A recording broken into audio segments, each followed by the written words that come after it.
Welcome, everybody. We have been talking nonstop since 4 o'clock Eastern time, 9 o'clock in the UK, because Denise and Louise came in 15 minutes early, which was great.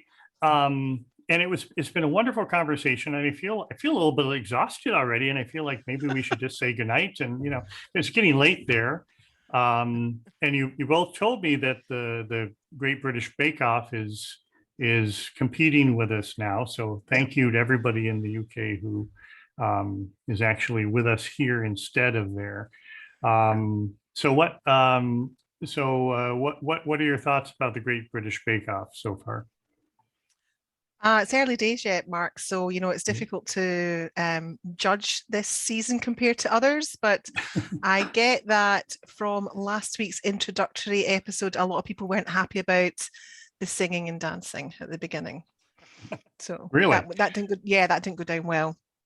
Okay, but, I hope you're all okay with a little bit of dancing we did with the intro.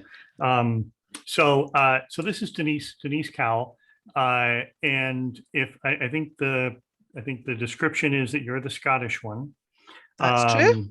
Okay. Denise is editor and trainer based in Glasgow. Are you Glasgow proper or environment? I am Glasgow proper. Absolutely, in the city. Okay. And Denise is the nonfiction editor of the pair. Louise does fiction. Denise does education, business, and edits for a variety of global publishers, companies, and organizations. And Louise is in Norwich, England. Is it Norwich or Norwich? How do we pronounce it? Norwich, of course. Just forget that W. Yeah, I know. It's I should know this. I've been to Warwick, not Warwick. Louise is a fiction editor, writer and trainer. She specializes in line editing, independent crime, thriller, and mystery writers. And they made some comments about if we told you this, we'd have to kill you. So I have to be very careful about what I ask in the next hour. But anyway, I appreciate you both being here. It's really exciting to have you both. We've got a great audience, an international audience. So we're looking forward to a great hour, and if people have questions to ask, please let us know, and we'll get a chance to let you ask your questions of this great editing team. So together you do an editing podcast, but you're both it's more than that. You do the editing podcast. You're both key people in the Chartered Institute for Editing and Proofreading, which is the follow-up organization to the Society for Editors and Proofreaders. You both do a lot. You offer a lot of services on the side, some for a fee, but I don't think you're probably doing it for the largesse that comes from sales of things. You're doing incredible things for the community, and so it's really wonderful to talk to you both. In person about that. So I guess first question then is, what's your motivation? Why do you do what you do? Ooh, Louise. You want me to start? Do what we do, Louise? Go on. So it's interesting actually that Mark said that we don't do it for the, he kind of implied we don't do it for the money. Yeah. And we don't. I mean, I certainly, it'd be interesting to see. I suspect Denise might answer similarly, but I certainly didn't. It wasn't even doing it out of generosity. I started doing creating content via a blog. This is way before podcasting. I started down that road because it was a time saver for me, because I was often getting asked questions by people, and I found that I was repeating the same thing over and over again. And I thought, I just want to be able to put this one place and have people read it rather than, and so I started blogging. And it was later that I came to understand. I went through maybe we can talk about this later, but I went through a slightly different. Denise's coming into this was as kind of short and sharp and very strategic. I did a lot of faffing around beforehand. that got me to the point where I realized that you could do this strategically. So it was first of all to save me time. Then I realized that people were finding it really useful, and it was getting me noticed, making me visible, not only amongst this community, but also by potential clients. And then later I realized that visibility that it generated could then lead down another funnel, which means we can sell things like books and courses. But right. Yeah. Right. Yeah. I had Denise, a much shorter. Sorry. No. I was just going to say, well, let's go to you on that. Yeah.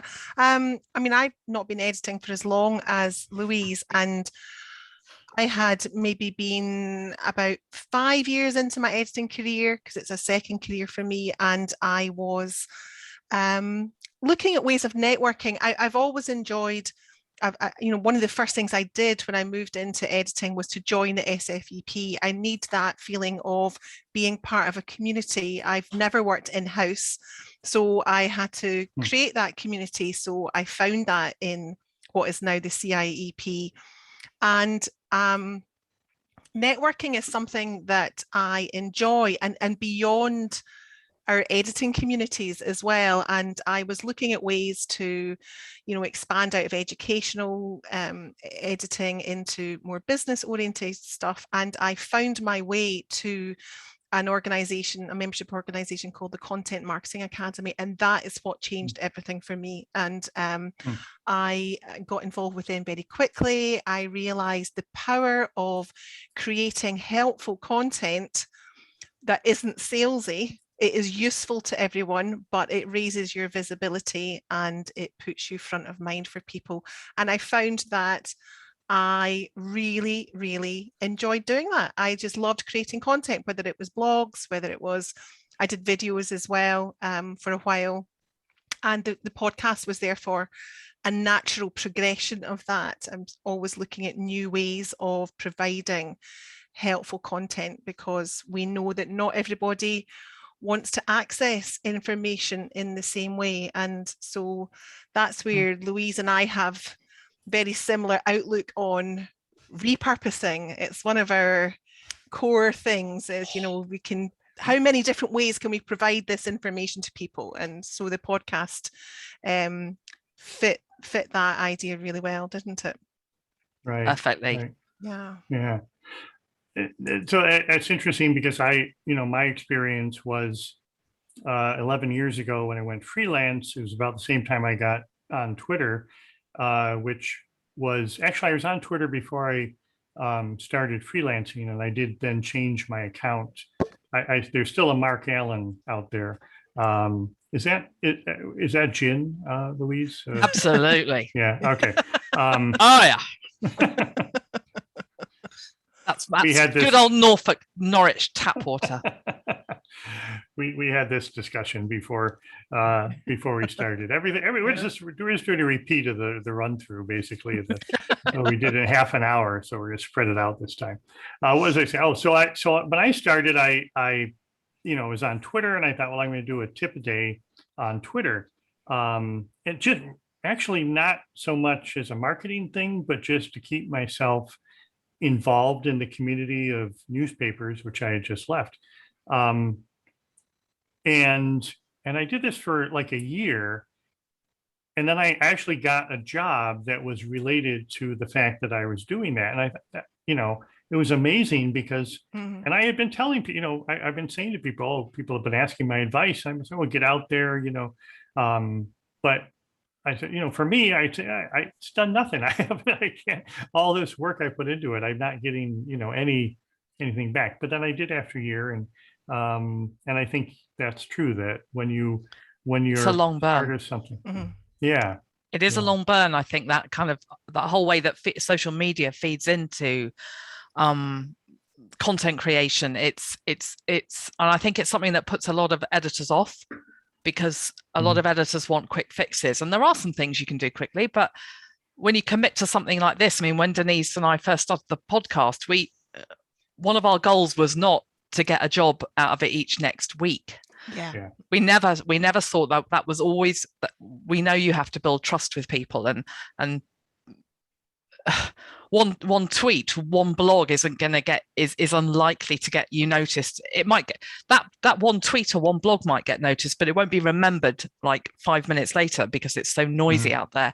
So you have to be consistent, and that's something that we're both committed to, like trying to be visible consistently so that people remember us. They come to know our names, our faces, our voices, our style of writing, our whole brand identities. I mean, it sounds it's sort of the dull businessy side of it, but I do really think that it's really critical to making it work.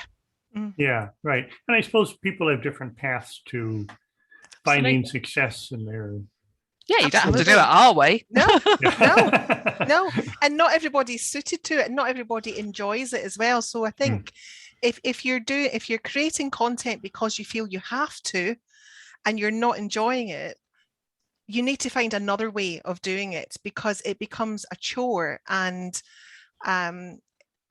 you have to invest, as Louise said, you have to invest such a lot of time in it being a slow burn, and be prepared to be consistent, that if you're not enjoying it, you're not going to maintain it. So for some people, blogging, Louise can write I'll tell you, Louise can knock something out for us really, really quickly. I'm not saying she knocks a blog post out quickly, because I know how much time she puts into it, but she can get something down on paper very quickly. I take much, much longer. So I usually talk at Louise and she's writing stuff, because things come into my head and I speak them, but don't ask me to write them down at the same time. So that's often how we find we work together. And that's one of the great things about collaborating, is that we can create something quickly that way. I quite liked doing videos. I did videos for a while, and I enjoyed doing that. But not everyone likes to be on camera. I didn't particularly enjoy it to begin with, but I got into it. And I think if you're not sure about content creation for your business, it's definitely worth experimenting and trying different things, because as I always say, what's the worst that can happen? The worst that can happen is that you don't enjoy it. It dies a death and nobody noticed it. Nobody's harmed. You've invested some time and it hasn't paid off. Move on and try something else. Absolutely. Yeah. So how did you two find each other? I mean, one's in England, one's in Scotland, one's fiction, one's nonfiction. How did we come together, Louise? We met via email, first of all, wasn't it? That email I sent you. Let me tell you. Let me tell this bit. Yes, the shame. So there was this. Oh yes, the shame. The shame. So there was. I knew of this woman because they're called Denise Cowle, because I had seen her in the what was then the SFEP, now the CIEP forum, and I knew her name, and she seemed like a nice, engaged person, but we weren't friends. We didn't know each other. And then I got an email one day from said woman, really, really gracious, very, very kind, saying, I thought you might like to know, but I've just bought a copy of your book. It was the Marketing, Your Editing and Proofreading business book. And at the back, and the final 3 chapters, all the headings have turned into wingdings. So something's gone wrong with the print process. And I was mortified. I mean, it's bad enough. It's scary enough publishing a book, but publishing a book as a professional editor to find out that one of your fonts has changed and become a mass of triangles and squares is and is therefore unreadable was just. Anyway, I was so grateful to Denise and offered to send her another copy of the book. And she was like, no, don't worry. I can work it out. It's only the headings, but I just thought you'd want to know so you can change it with other people. And so that was our first connection, or Amazon or whatever's, this sort of cock up that had happened with my book. And so from then on, I loved her dearly, because one's, as all editors are, incredibly grateful when somebody chooses to let you know about a problem privately. Yes. Yeah. So she didn't love me, but I loved her. I did love you. I was still fangirling over you at that stage, honestly. I mean, in fact, even before that, I always remember one of the first, when I was playing on LinkedIn, and I thought, oh, Louise Harnby, I wonder if I can connect with Louise on LinkedIn. And I so wish I could find the message that I sent her, because that's it was so funny. I sent a personalized message saying, oh, if your blog's so helpful and it's been really useful, and I hope you don't mind me connecting. And she sent me a lovely reply back. And I thought, oh, that's nice. She didn't just click collect, she made me a little note. So that was nice. Yeah. So we both had these sort of tentative sort of connections with each other, but we didn't meet in person until 2016, I think it was, at the SFEP conference in Birmingham. And that was the first time we met each other. And actually we met each other sitting next to each other in a conference session. And nice. Again, I was still a bit, I'm sitting next to Louise. This is exciting. I wonder if she'll be nice in person, or is it, never meet your sort of heroes type thing. But anyway, we soon found that we bonded over the free sweeties, the free candies on the table. And by the end of the session, we had eaten all the sweeties on the table. And there's a tweet out there somewhere, a photograph of that. It came up last week, didn't it, Louise? That I had said, who ate all the sweets? And there was a picture of all these empty wrappers of the two of us sitting at this table. And that was where I would say that's where our great friendship started. That's where that started. But it was Denise, who made the podcast happen, because she called me. She mentioned it to me at a conference, and the next conference we were at. And then she emailed me afterwards or messaged me on Facebook or something and said, how about doing a podcast? I mean, I don't just mean one episode. I mean, we've been looking at ways that we'd been thinking about how we could possibly work together. Hadn't we? We had.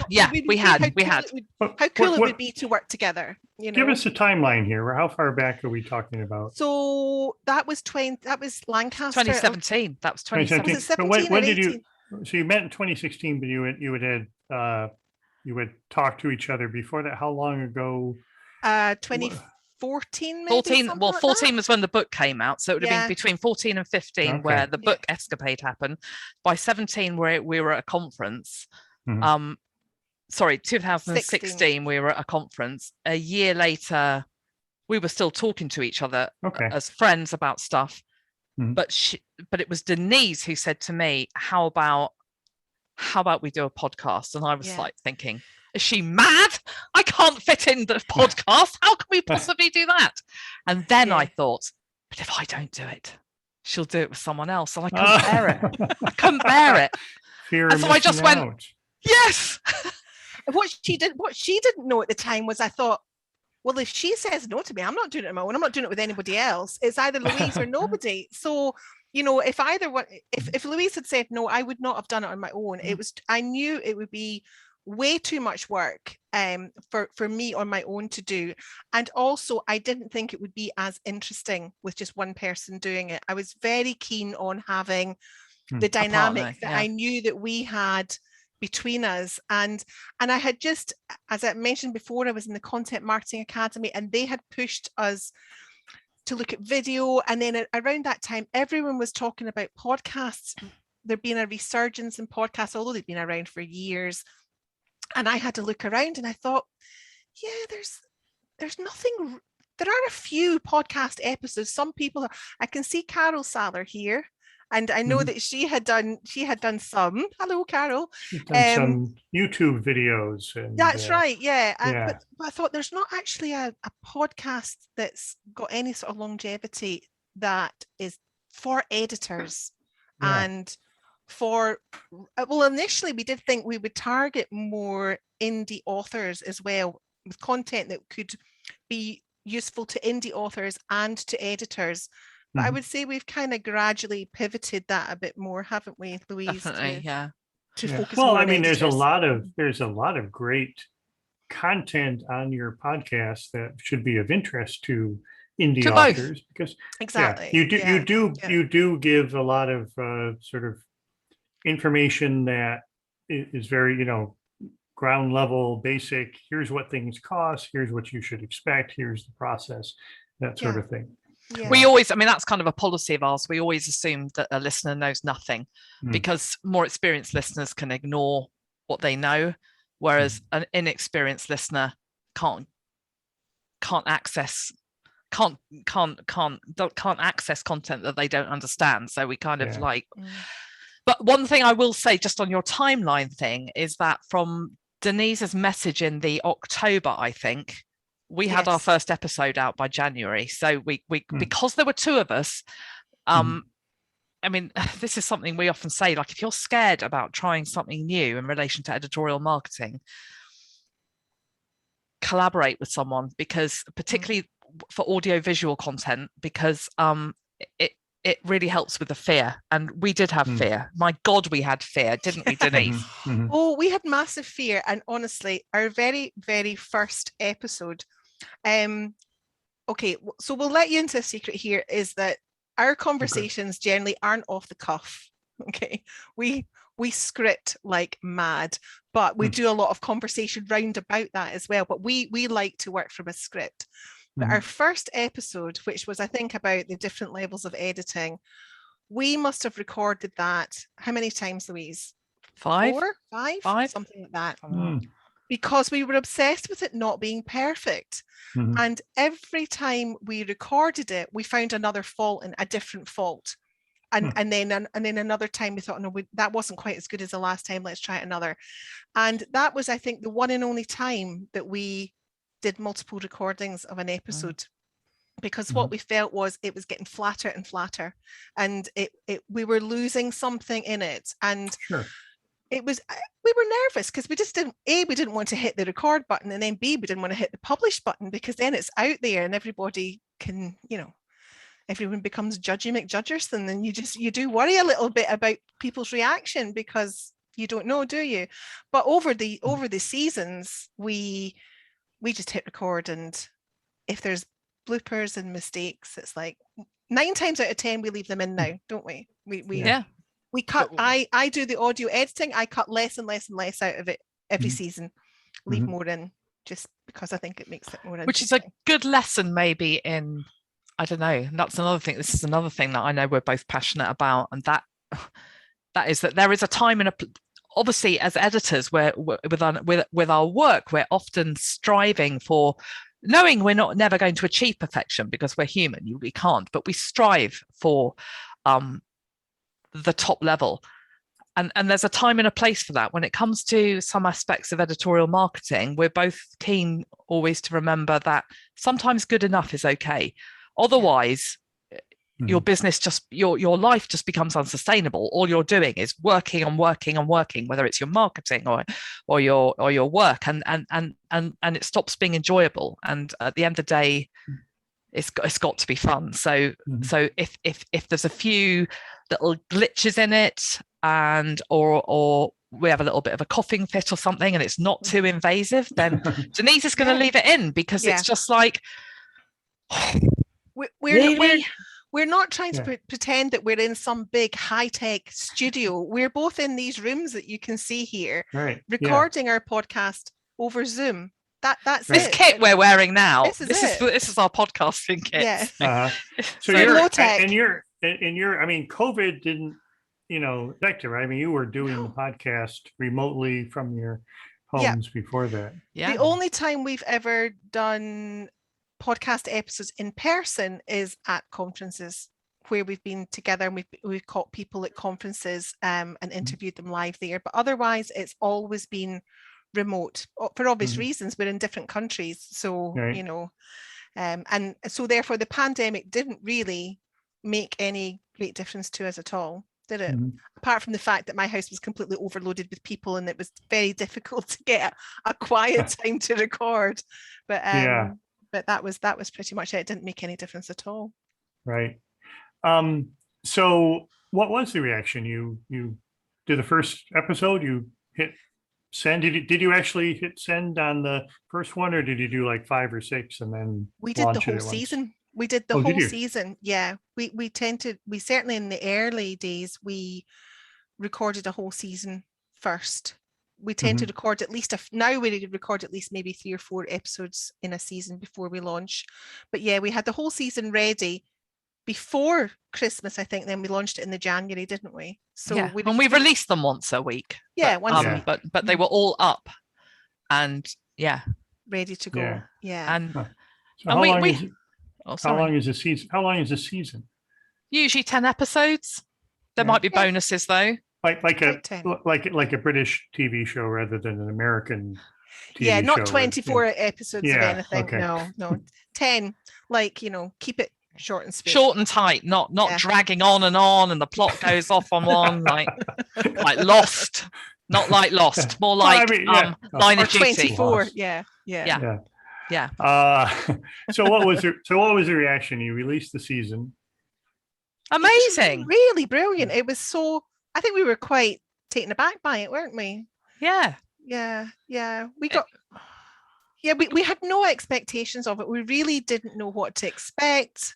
We sat there on the first night. Do you remember? Yes, we were messaging each other on Facebook, and we were watching the numbers come in. We're not with Libsyn anymore. We're with Captivate, but we were with Libsyn at the time, and we were just refreshing the screen and watching to say, do you think we'll get over 100? Do you think we'll get over 100 downloads? And well, at first we were thinking if we get over 20, it'd be brilliant. And then we started to think, God, we might hit 100 tonight.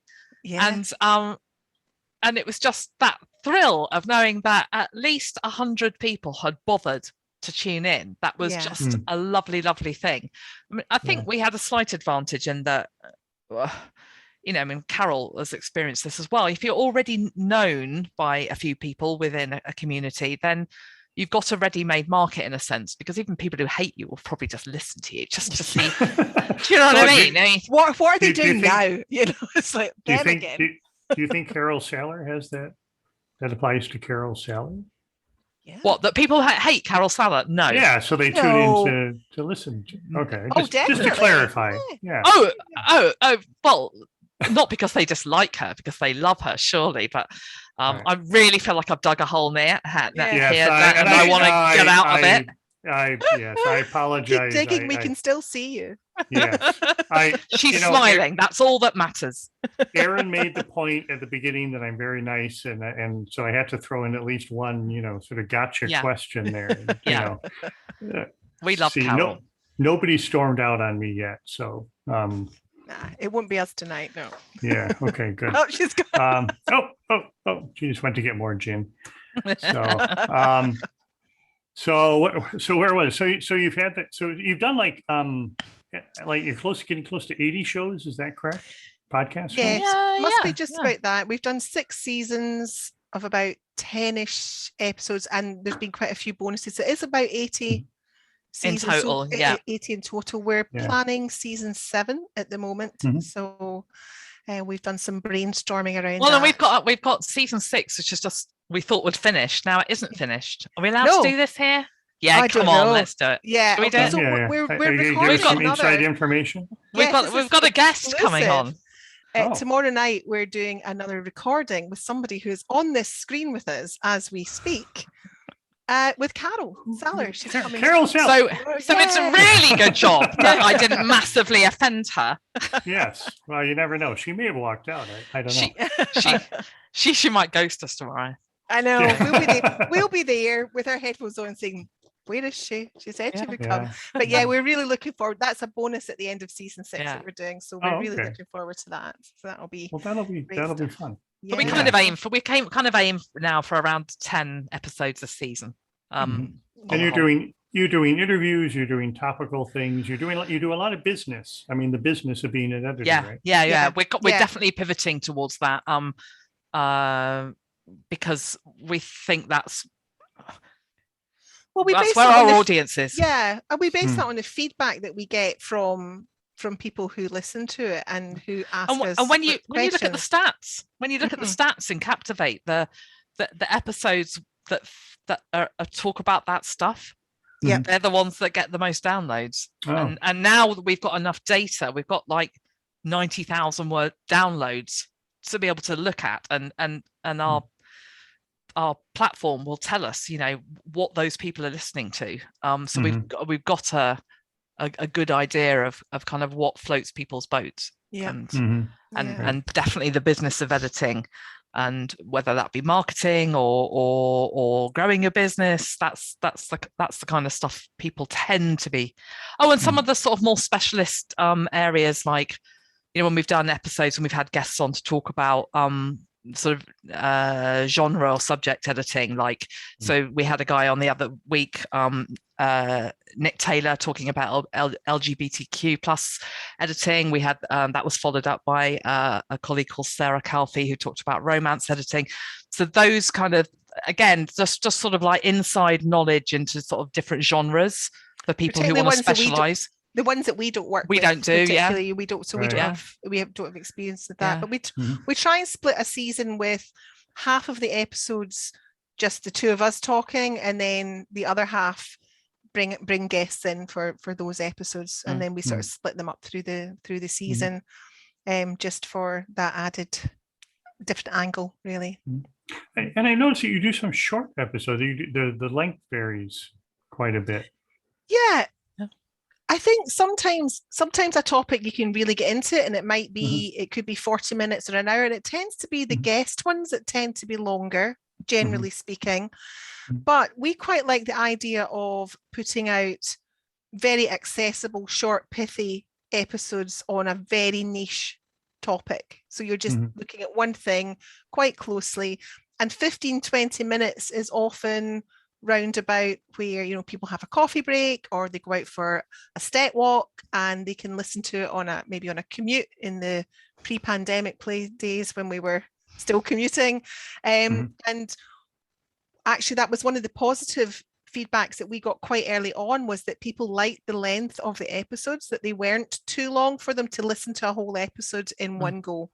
But equally, it's nice to do longer, meaty ones as well, wouldn't you say, Louise? Particularly, especially when, if it's something that we're both, I mean, I think the golden rule is, like, we never time an episode. We always say it will take as long as it takes. So if we can say what we need to say in 10, 15, 20 minutes, that's how long it'll take.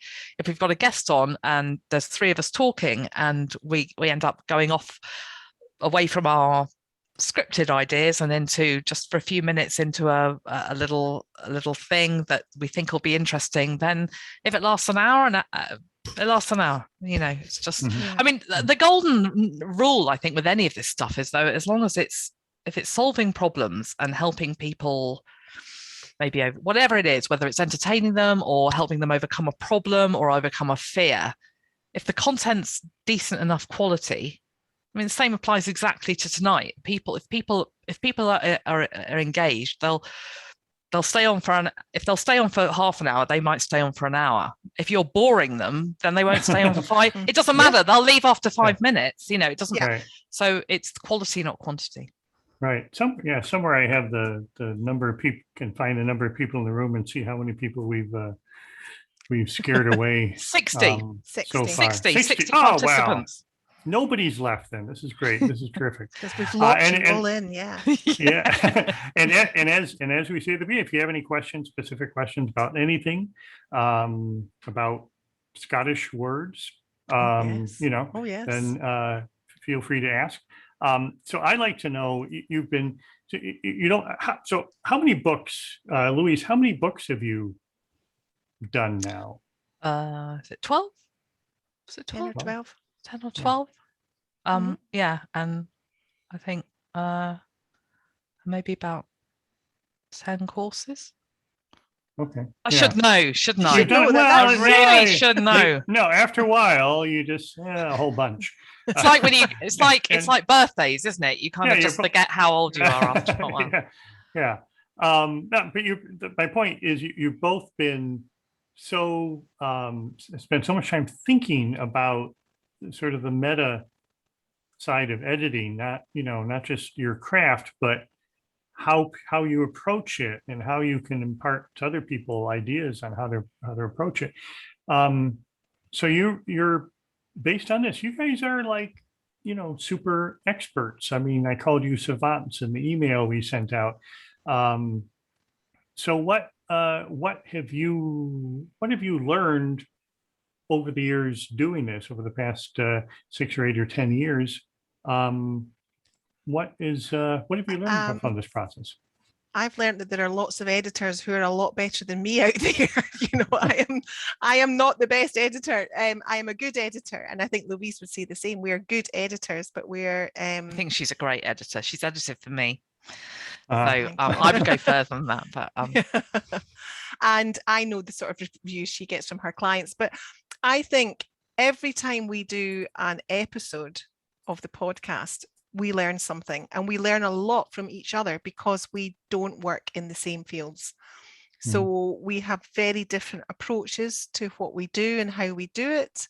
And then when we're researching for an episode, whether that's based on a blog that one of us has written, or a video that one of us has created, or something that we've done for a course, the other one has always got something to add to it. It is never just lifted and, done completely as as given. There's always that other angle to come in. So I think that collaborative part of it teaches us all the time, and of course we learn from our guests as well, hugely, because we don't know what they're experts in different fields to us. We're good at what we do in our fields, but other people have much to teach us still. But I would say that every time one of the reasons and this is something else that Denise and I talk about a lot, but from every time you asked about the books, Mark, so every time I write a book or create a course, or for me, I feel like the student as well, because so I have you'll have an idea, but then that needs to be checked and it needs to be worked out, and the idea needs to be scoped and thought about and the idea developed. And I always come out of the writing process having learned myself. So when people say, oh, what was the last training course you bought? I'm often like, I haven't bought a training course for ages, but I wrote a book, because when you create learning for other people, you learn yourself. If you're not learning, you're probably not creating the best learning tool you could have done. And so that's what I've learned, that I can learn by creating teaching tools, that it's as beneficial for me, that I think I've become a better editor by trying to look and delve into small ideas and then work out why something works or why something doesn't, and then explain that to someone in an accessible way, so that it hopefully will make sense to a new person. So that's another piece of advice I always give to people who are nervous about marketing is stop thinking about it as marketing. Think about it as continued professional development. It's it's as good as doing a course. Doing marketing. Yeah. No. Crawl and hide. We've got a little bit of a sound bleed there. Yeah. Heather's going to seek that person out. It happens. But it's really interesting. It makes me think of when I at an early ACES conference, when we were still mostly journalists in the room, and bloggers were this sort of thing that a lot of journalists felt had very negative views of blogging, because it was people who are sort of pretending to be experts. And then somebody to be writers. But then somebody, an editor, said, well, if you're blogging, if you're writing about a topic, if you're researching the topic, you're writing about it every week, you are an expert. I mean, you're thinking about that thing. Yeah. And you do it enough, then you're an muscle expert. memory. Yeah. So it's the same thing with what we do. I think when you create something, when you create a presentation for a conference, you're not just writing down what you know, you're researching and learning and internalizing that. Yeah, definitely. Yeah, because I think if you're blogging, you should always be thinking, who is this for, and what do I want them to take away from this? What they should go away with something more than they arrived with. That they should always learn some little nugget, no matter. So, and we talked to. Sorry. Go on. No, fine. Oh, yeah. Oh, We talked before the show about this, about the idea of collaboration and how editors work together. And I suppose, I don't know. I've only been a freelancer. I've only been on my own for 11 years. I don't know how people did things before that. I always had a team that I worked with. But you're both, so you're both involved with the Chartered Institute for Editing and Proofreading. Yep. And so what are your jobs? Tell me. I'm marketing director. and I'm communications director. Okay. So inevitably we worked quite closely together. Right. So how did that come about that you both? I've been a director since 2017. So I was in, so we have lots of local groups or chapters, I think you would probably call them in the States. And I was in the Glasgow group, and there were quite a few directors of the CIE, the SFEP at that time, in the Glasgow group, just coincidentally, including our chair. And so I got Who's here? Oh no. No, our chair now is here, but our chair. Oh, the other chair. The other chair, Sabine, previous chair. And so I was just much more aware of the council and the role of the council, and because I think I was just working closer to it. And I was asked a couple of times if I would consider standing for council, and I said no a couple of times. And I think that is pretty much a pattern that a lot of people have. The first time you're asked to do something like that, it's like, no, I couldn't possibly do that.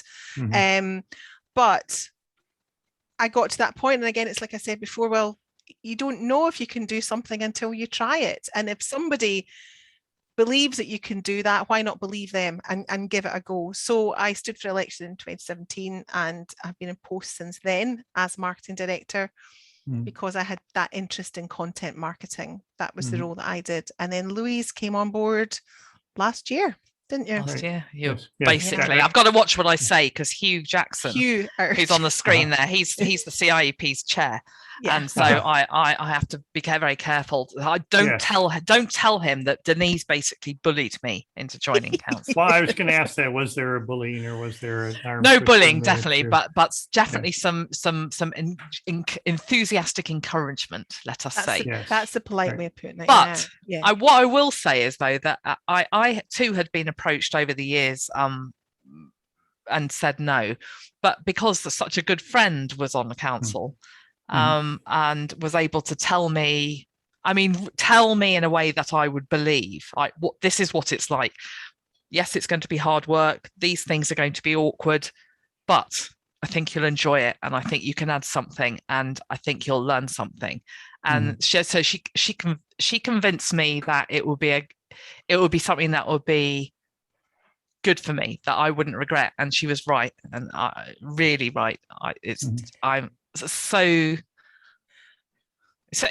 a great team. It's hard work, but it's such a great team. It feels like we've got nowhere near enough time to do all the things we want to do. I'm sure it's the same for all editorial societies, but we've got the will and the ambition.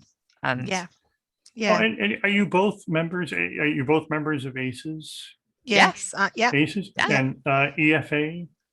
I'm not a member of EFA. I'm not either. No, okay. But you did the Louise. You did the keynote for. That's EFA where we first met, isn't it? Yeah, in Chicago. In Chicago, right? Yeah. Well, I was wondering this. So, were you both at? Did I meet either of you at the York conference? Because I was at the SFEP in York. I was there. I wasn't. Okay. I wasn't. So we were there. We probably passed at some point during the gala dinner or something like that. I was the American. Oh, the American. The American. I should have remembered that. So you can't say that anymore because we've got so many US members. I know. People would go, which one? Which one? Yeah.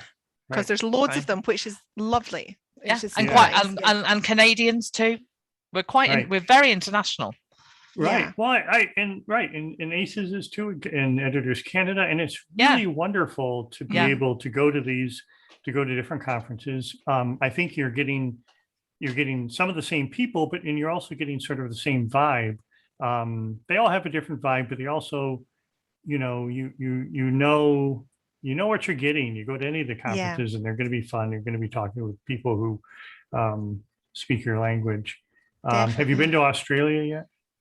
No, we haven't been. I've presented online for one of their branches, but what I love about the culture of the global editorial community is at the moment is this acknowledgement that, you know, those even if an editorial society's title happens to mention a country, like say Editors Canada or the Afepian Islands or Sense, it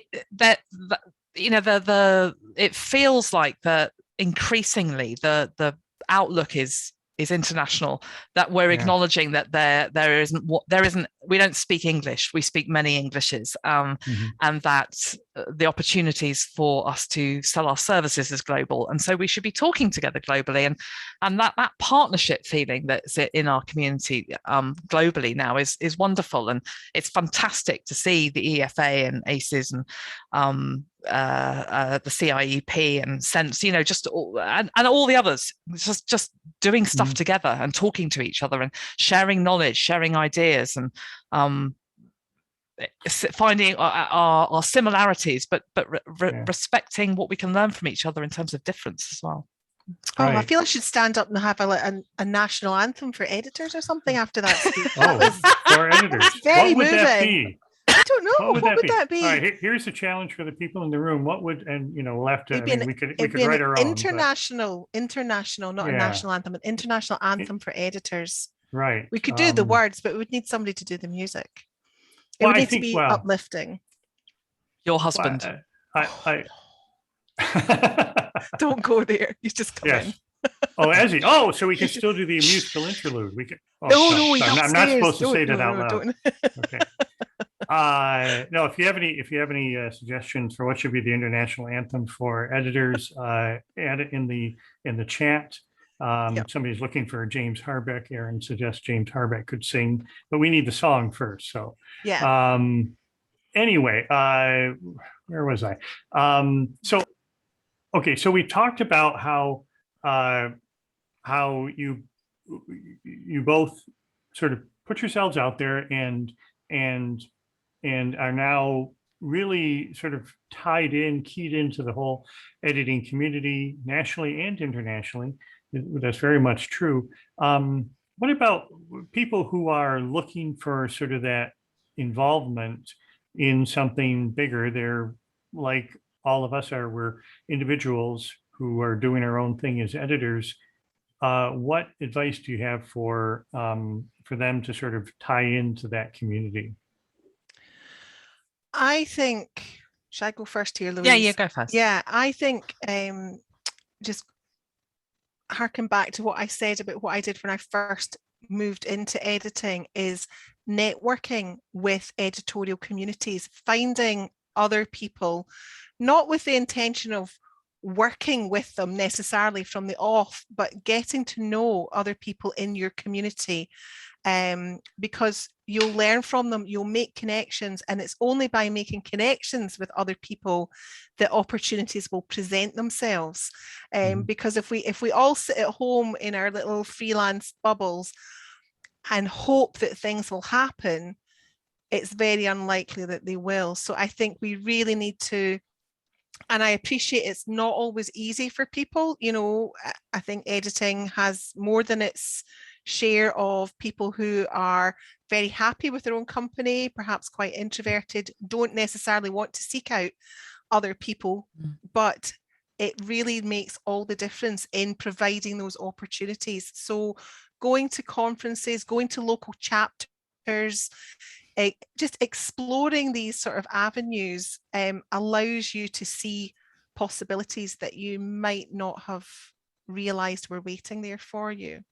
That's what I would think. I don't think I've got much to add to that, really. I mean, Denise and I are a good example of if you'd said to us back in 2015 when she said you've messed your book up, darling, and you told me we would be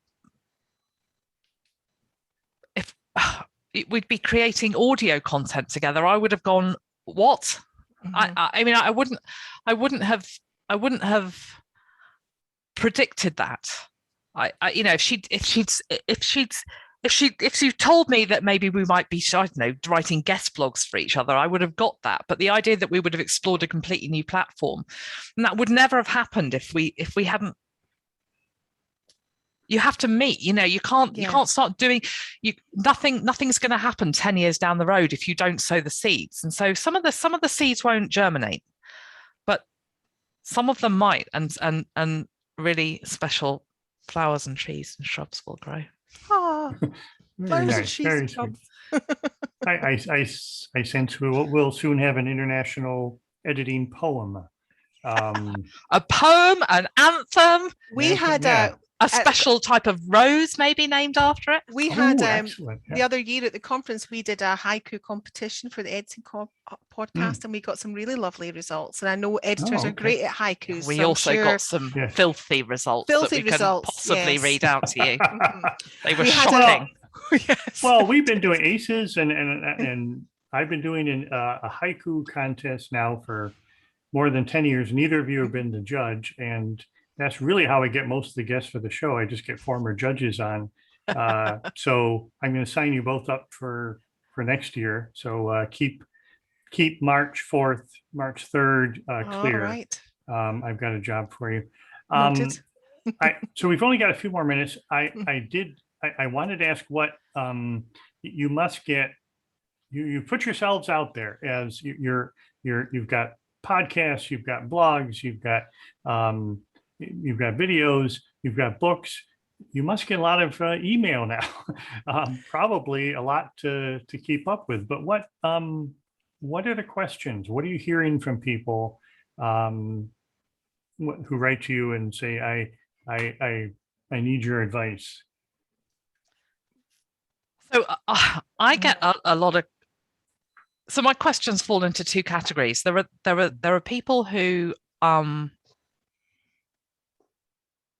asking me questions about how to find what the solutions to the problems that I've already provided answers for, and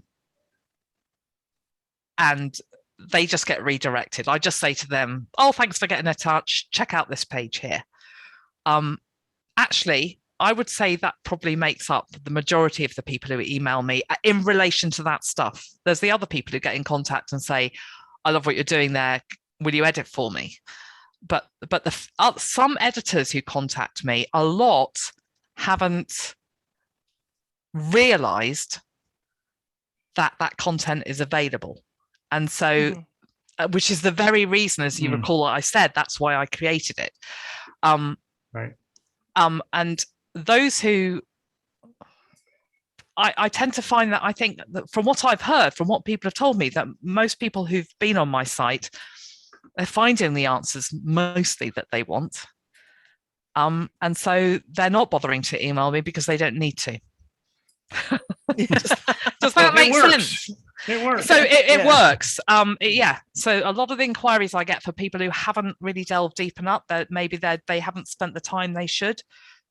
That's not true for everybody. Of course, there are people saying, "Oh, look, I've dug really deep into your blog, and I'm just wondering, do you know, can you guide me on this?" And the likelihood is, I've been doing it that long now, that if it's not on the blog, not in terms of my business advice anyway, then it's probably because I don't know the answer. And so in which case I'm likely to, or they're asking about something like that maybe a service, sort of expert knowledge on a service that I don't offer. So I do include, like, for example, authenticity reading to a degree as part of every edit I do, but I wouldn't set that out as a separate service. I wouldn't call myself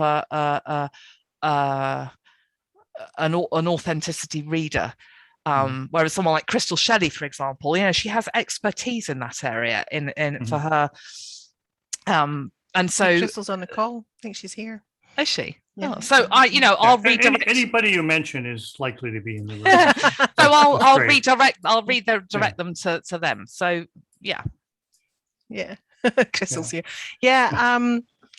I think most of the people that contact me are either asking me to edit, as Louise said, or asking me how to get started as an editor. That's the one, and point them to content that we've already got out there, whether that's podcasts or blogs or stuff like that. But yeah, enthusiastic, excited people who want to get involved usually. Yeah. Yeah. And what has changed over the years in terms of those questions and what you're hearing from people? Well, I think what's surprising is that maybe it hasn't. It's that fund. I see the sort of the same struggles there. So it's a big leap, isn't it? If you've worked, if you've been an employee for years, it's a big leap to running your own business. And so there's a lot of there's often anxiety around that, which I totally understand, having done it. But those sort of core questions like, you know, how do I, what do I need, which books do I need, and the fear about marketing. I think there's a lot of questions about marketing, and I don't think that's changed. I mean, certainly people maybe are more like, you're not going to get people so much asking you like, you know, which pens should I buy? Because most people, I mean, although we've both worked on paper proofs, like most people, that's less usual now. So the text changed. So I suppose a few questions come in about that, but for me, they're still quite broad, fundamental questions, like, you know, just how do I get work? How do I get started? How do I get work? Which training courses should I do? Those are the biggies, and that's not changed.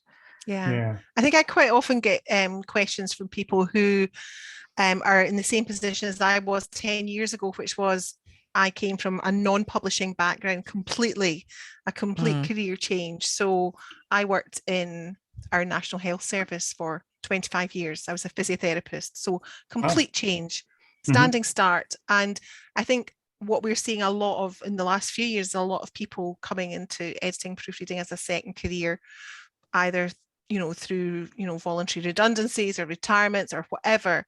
And I think they can identify with somebody who has started from a standing start, as it were, who's never worked in-house, and has basically just had to build a freelance business from scratch with no contacts. So I think there are definitely people who identify with that, and ask me for the magic. What is, and I say the magic is time and hard work, you know. Right.